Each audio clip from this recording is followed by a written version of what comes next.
নমস্কার, আপনাদের সকলকে স্বাগত শ্যামলিস কিচেন। আজকে আমি খুবই সাধারণ একটা সিম্পল রান্না নিয়ে এসেছি আপনাদের সামনে।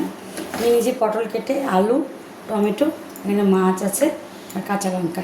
খুবই সাধারণভাবে পটল আলু দিয়ে মাছের ঝোল করব। অনেকে পটল দিয়ে মাছের ঝোল পছন্দ করেন না, আমি করছি আজকে, দেখুন, আশা করি আপনাদেরও ভালো লাগবে।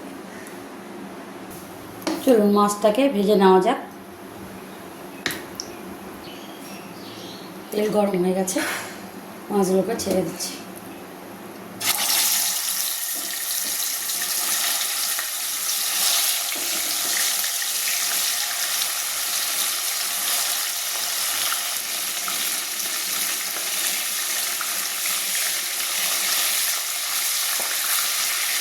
মাছটাকে বেশ কড়া করে ভেজে নেব।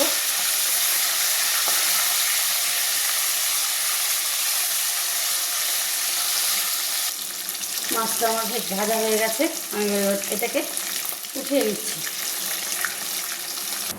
এই তেলেই আমি আলুগুলোকে ভেজে নেব।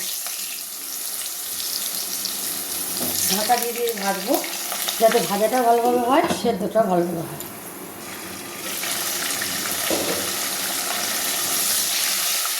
এই সময় আমি আলুটা একটু লবণ ছিটিয়ে দেবো।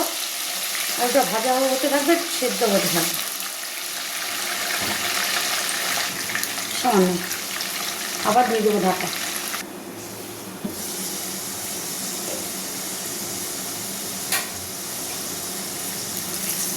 আলুটা বেশ লাল লাল করে ভাজা হয়ে গেছে। এরকম লাল লাল করে ভেজে নিলে না, মশলা দিয়ে যখন কষাবো তখন বেশিক্ষণ এটাকে কষাতে হবে না। আলুটাকে আমি এবার তুলে নিচ্ছি। এবারে ওই তেলেই আমি পটলগুলোকেও সুন্দর করে ভেজে নেব। পটলটা আসতে একটু টাইম লাগবে, হতে থাক। পটলটা মোটামুটি ভাজা হয়ে এসেছে, আর একটু আমি ভেজে নেব, উল্টে পাল্টে, ব্যাস তাহলেই হয়ে যাবে। পটলগুলো ভাজা হয়ে গেছে, এবারে আমি এগুলোকে তুলে নিয়ে রান্নাটা শুরু করব। এই তেলে দিয়ে দিচ্ছি একটু জিরে ফোড়ন, দিয়ে দিচ্ছি কেটে রাখা টমেটোগুলো,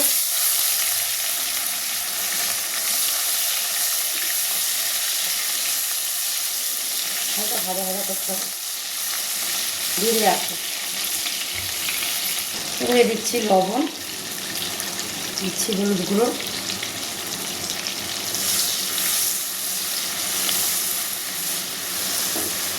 দিয়ে দিচ্ছি সামান্য একটু আদা বাটা।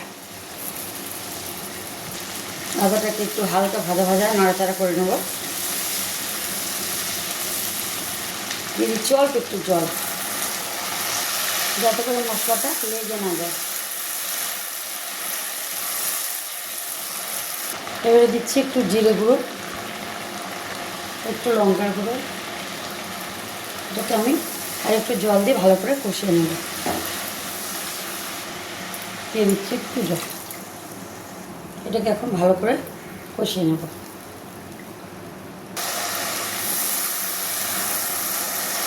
আদা আর টমেটোর গন্ধটা চলে গেছে, এবারে দিয়ে দিচ্ছি একটা কাঁচা লঙ্কা ছিল, ওটা দিয়ে দিচ্ছি।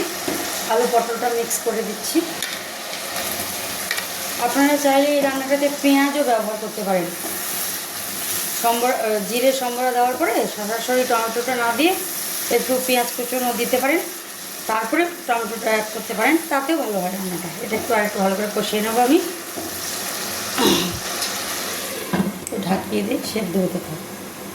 এবারে দেখা যাক পরিস্থিতি।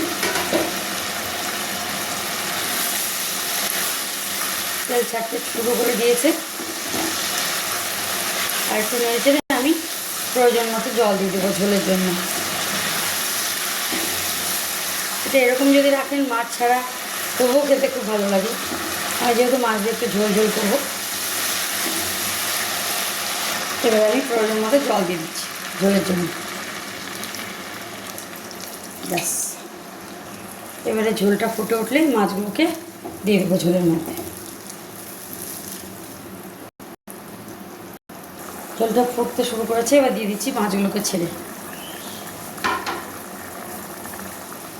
কিছু কিছু মাছ আছে দেখবেন ঝোলে, যে কোনো মাছে ঝোলে বেশিক্ষণ ফোটালে মাছের স্বাদটা চলে যায়। ওই জন্য ঝোলটা ফুটে উঠবে, তারপরে মাছটা দিয়ে অল্প ফুটিয়ে নেবেন, দেখবেন টেস্টটা আলাদা রকম হবে। হালকা ফুটবে, বাস নামিয়ে নেব। এর সঙ্গে আপনি যদি মনে করেন একটু গরম মশলা পাউডার ছড়িয়ে দেবেন, তাতেও খেতে খুব সুন্দর, সেন্টটা ভালো হবে। ব্যাস রেডি আমার আলু পটলের ঝোল। নামিয়ে দেখাচ্ছি আপনাদের দ্বারা। রেডি আমার গরম গরম আলু পটল দিয়ে মাছের ঝোল। দেখুন কত সুন্দর কালারটা এসেছে। আপনারাও করে দেখবেন, আশা করি ভালো লাগবে। আর ভিডিওটা যদি ভালো লাগে অবশ্যই একটা লাইক, কমেন্ট, শেয়ার এবং সাবস্ক্রাইব করবেন। তাহলে আজকের মতো এখানেই, দেখা হচ্ছে পরের কোনো ভিডিওতে। ততক্ষণের জন্য টাটা, ভালো থাকবেন সবাই।